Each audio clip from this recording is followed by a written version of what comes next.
এবং 4 আগস্ট যে হত্যাযজ্ঞ সারা দেশে চালানো হয়েছিল পুলিশ, অন্যান্য বাহিনী এবং আওয়ামী সন্ত্রাসীদের দ্বারা, সেই হত্যাযজ্ঞের বর্ণনা, 5ই আগস্ট শেখ হাসিনার পালিয়ে যাওয়া, নতুন সরকারের ঘোষণা, 5ই আগস্ট পর্যন্ত আমি আমার জবানবন্দি দেশে শেষ করেছি এবং মহামান্য আদালতের কাছে আমি এবং ভিকটিম পরিবাররা, ভিকটিমদের পক্ষ থেকে আমি ন্যায় বিচার প্রত্যাশা করেছি। শেখ হাসিনা স্বরাষ্ট্রমন্ত্রী, তৎকালীন স্বরাষ্ট্রমন্ত্রী, পুলিশ এবং যে সকল আইন শৃঙ্খলা বাহিনী জড়িত ছিল তাদের প্রধানদেরকে আমি দায়ী করেছি এবং যারা হত্যাকাণ্ডে সরাসরি অংশগ্রহণ করেছে তাদেরকে দায়ী করেছি। তাদের বিচার এবং কঠোর শাস্তি আমি আদালতের কাছ থেকে প্রত্যাশা করেছি। ঢাকা রিপোর্টার্স ইউনিটে আমাকে ডিজিএফআই সংবাদ সম্মেলনটা আয়োজন করে আমাকে হাসপাতাল থেকে নিয়ে যায় এবং তারা বলেছিল যে আন্দোলনে বিএনপি জামাত ঢুকে নাশকতা করছে। আমরা আন্দোলন সমাপ্ত ঘোষণা করছি, যেহেতু সেদিন সরকার কোটার প্রজ্ঞাপন দিয়েছিল। কিন্তু আমরা বলেছিলাম যে এই প্রজ্ঞাপন দিলেও এই কোটা সংস্কার, এত রক্তের উপর দাঁড়িয়ে কোটা সংস্কার আমরা মানছি না এবং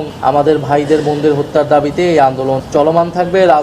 বিরোধী রাজনৈতিক নেতাকর্মী সহ আন্দোলনকারীদের যাদের গ্রেফতার করা হচ্ছে আমরা তাদের মুক্তির দাবি জানিয়ে না, সেটা আয়নাঘর ছিল ডিজিএফআই এর, যেটা প্রথমে আমাকে গুম করে সেখানে রাখা হয়েছে। পরবর্তীতে ডিবি অফিসে আমাদের নানাভাবে আমাদেরকে নির্যাতন করা হয়েছে, মানসিক, শারীরিকভাবে আমাদের অভিভাবকদেরকে হেনস্থা করা হয়েছে এবং একটা পর্যায়ে তারা নারী সমন্বয়কদেরকে আরো গ্রেফতার করে আনার হুমকি দিয়েছে এবং একটা পর্যায়ে তারা আমাদেরকে হুমকি দিয়ে জোরপূর্বক আমাদের দিয়ে সেই লিখিত বক্তব্যটি পাঠ করায়, মোবাইলে ভিডিওটি ধারণ করে পরে সেটি মিডিয়াতে ছড়িয়ে দেয় এবং প্রধানমন্ত্রীর দপ্তরে আমাদেরকে নিয়ে যে আমরা সমঝোতা করেছি এরকম একটা দৃশ্য জনগণকে দেখাতে চেয়েছি। আমরা তখন অনশন শুরু করি এবং বাইরে যেহেতু রিট হয়েছিল, আইনজীবীরা আন্দোলন করছিল, আমাদের শিক্ষকরা এবং সাধারণ মানুষ আন্দোলন করছিল আমাদের মুক্তির দাবিতে, সেই প্রেক্ষাপটে আমাদেরকে তখন ডিবি ছাড়তে বাধ্য হয় এবং ছেড়ে আমরা আমাদের অবস্থান তখন পরিষ্কার করেছি।